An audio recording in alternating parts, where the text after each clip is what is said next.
وہ قرآن کریم کو صحیح طریقے سے پڑھ سکے، چونکہ جب قرآن صحیح ہوگا پھر جا کر کے اس کی نماز صحیح ہوگی، یا اپنے مرحومین کی مغفرت کے لیے یا اپنے لیے یا کسی کی نیت کے لیے جو کچھ بھی قرآن کریم پڑھیں گے، اگر آپ قرآن کریم صحیح پڑھ رہے ہوں گے تبھی جا کے سامنے والے کو فائدہ پہنچے گا۔ تو ایک ذمہ داری ہے۔ دوسری ذمہ داری گارجین کے ساتھ کہ اس وقت جو مغربی تہذیب اور ملک کے جو حالات ہیں، ہم اور آپ بخوبی جان رہے ہیں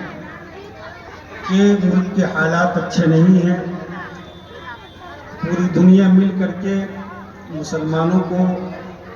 اسلام اور ایمان سے ہٹانے کے پیچھے لگی ہوئی ہے، لہٰذا ضرورت اس بات کی ہے کہ ہم اپنے بچے کو سب سے پہلے مکتب سے جوڑیں، جو مدارس ہیں وہاں سے جوڑیں۔ چھوٹے چھوٹے بچے، خاص طور سے اب چمیلہ کا کیا حال ہے مجھے تو نہیں معلوم، میں اندرا میں ایک مکتب چلاتا ہوں، دیکھتا یہ ہوں کہ ابھی مارننگ اسکول ہے، چھوٹے چھوٹے بچے مکتب چلے جاتے ہیں، مقامی طور پر مدرسے میں بچے نہیں پہنچ پاتے، وہ کب پہنچتے ہیں تو مغرب بعد، جبکہ بچے کی جو ابتدائی عمر ہوتی ہے 10 سے 12 سال کی جو اس کی مدت ہوتی ہے، ان مدت کا استعمال صحیح نیز پر کیا جائے، یہ گارجین کی ذمہ داری ہے کہ بچہ کا تعلق اللہ سے جڑ جائے، اللہ سے ہونے کے یقین اور پھر جو توحید کے اعتبار سے عقائد ہیں اور جو اسلام کے بنیادی فرائض ہیں ان کے دل میں رچ جائے، بس جائے، پھر اس کے بعد دوسری تعلیم کا آپ رخ کریں۔ خود میرا ایک لڑکا ڈاکٹر میڈیکل کا کورس کر رہا ہے، 2nd ایئر میں ہے، حافظ قرآن ہے، بہترین حافظ ہے۔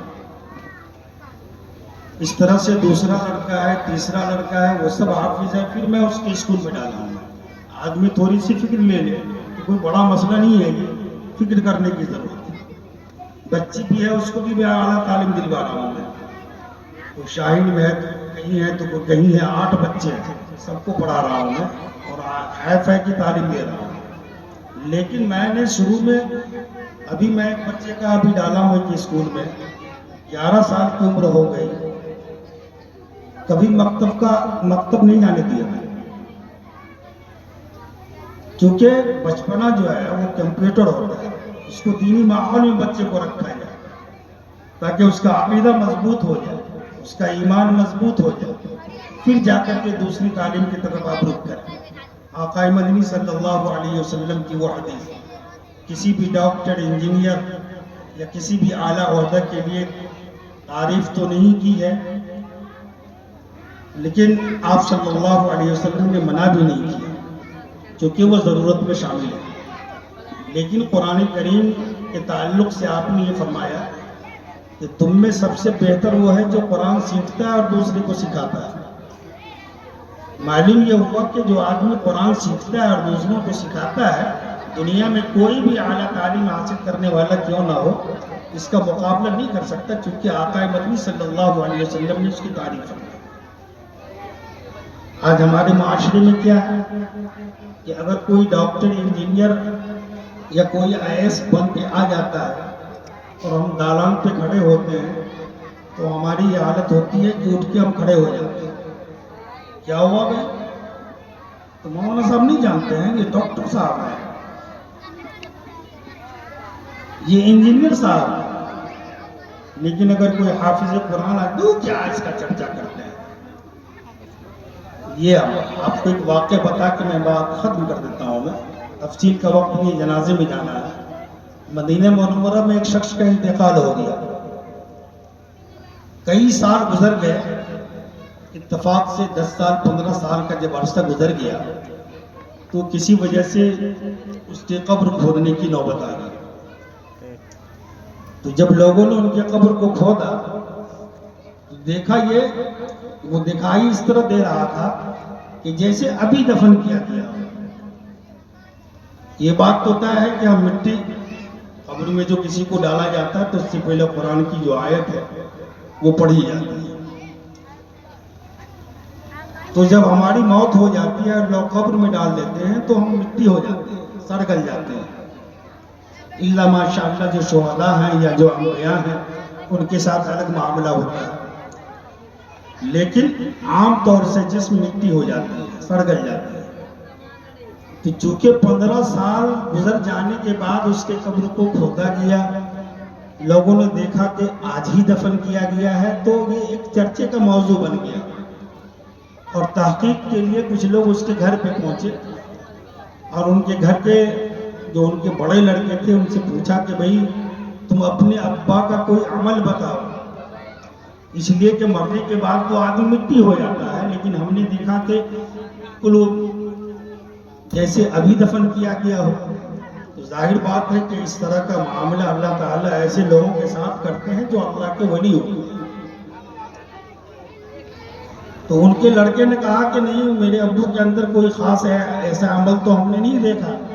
ہاں یہ تھا کہ نماز پڑھتے تھے، 5 وقت قرآن پڑھ لیا کرتے تھے، آپس میں کسی سے لڑائی جھگڑا یا گالی گلوچ نہیں کرتے تھے، محبت اور اتحاد و اتفاق کے ساتھ رہتے تھے۔ کہا نہیں، تم اپنے امی سے معلوم کرو، کچھ نہ کچھ ایسا عمل رہا ہوگا جس کی وجہ سے اللہ تعالیٰ نے ان کے حق میں یہ فیصلہ لیا۔ حاصل کلام یہ کہ تحقیق کے بعد یہ بات سامنے میں آئی اور ان کی امی بتائی اپنے بیٹے سے کہ اور کوئی خاص عمل تو نہیں، لیکن تمہارے ابو کو میں یہ دیکھتا تھا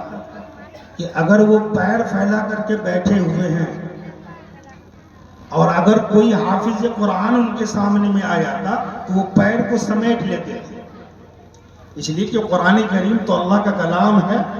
حالت ناپاکی میں اس کو ہم چھو نہیں سکتے،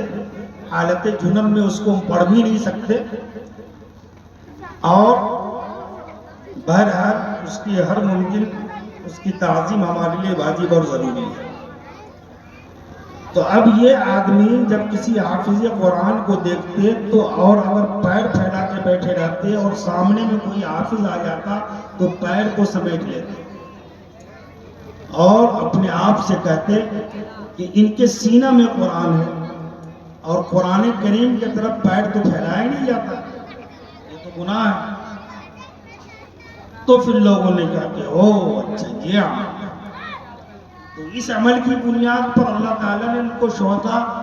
اور اپنی اولیاء کے درجے میں شامل فرمائے، تو یہ معمولی بات نہیں ہے۔ اس لیے بزرگوں اور دوستوں اس بات کی کوشش کریں کہ اپنے بچوں کو دینی تعلیم دلانے کی فکر کریں، ان کو جو حافظ قرآن بنائیں، عالم بنائیں، اور جو علماء حفاظ ہیں ان کی ہر ممکن قدر کریں، عزت کریں۔ اگر کوئی غریب مولوی ہے جو بالکل اپنا وقت نکال کے صرف بچوں کو دینی تعلیم میں لگا رہا ہے، قرآن اور دین سکھا رہا ہے، معمولی فیس لیتا ہے، بمشکل 10 سے 12 ہزار روپے کی آمدنی ہے، آپ خوشحال ہیں، آپ کے بچے پڑھ رہے ہیں، تو آپ کی ذمہ داری بنتی ہے کہ آپ اساتذہ کا حال چال معلوم کیا کریں، کبھی مہینے 2 مہینے سال بھر میں کہ مولانا صاحب ہماری بچی آپ کے یہاں پڑھ رہی ہے، ایسا تو نہیں کہ آپ کے کوئی بچے بیمار ہیں اور آپ کو پیسے کی ضرورت ہے تو ان کو کچھ ہدیہ دے دیا، کوئی شادی بیاہ یا کوئی ایسا تقاضا آ رہا ہے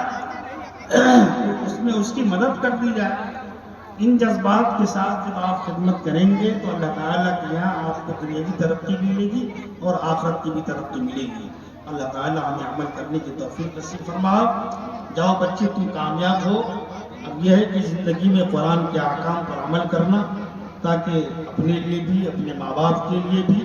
اپنے محلے والوں کے لیے بھی اور پوری عالم کی نیت کے ساتھ سب کے لیے تم مثال ثواب کا ذریعہ بنو۔ میری دعا ہے اللہ تعالیٰ سے ان کو انعام دے دیجیے۔ انعام بتانے کی ضرورت تو نہیں، میں بتا اس لیے رہا ہوں،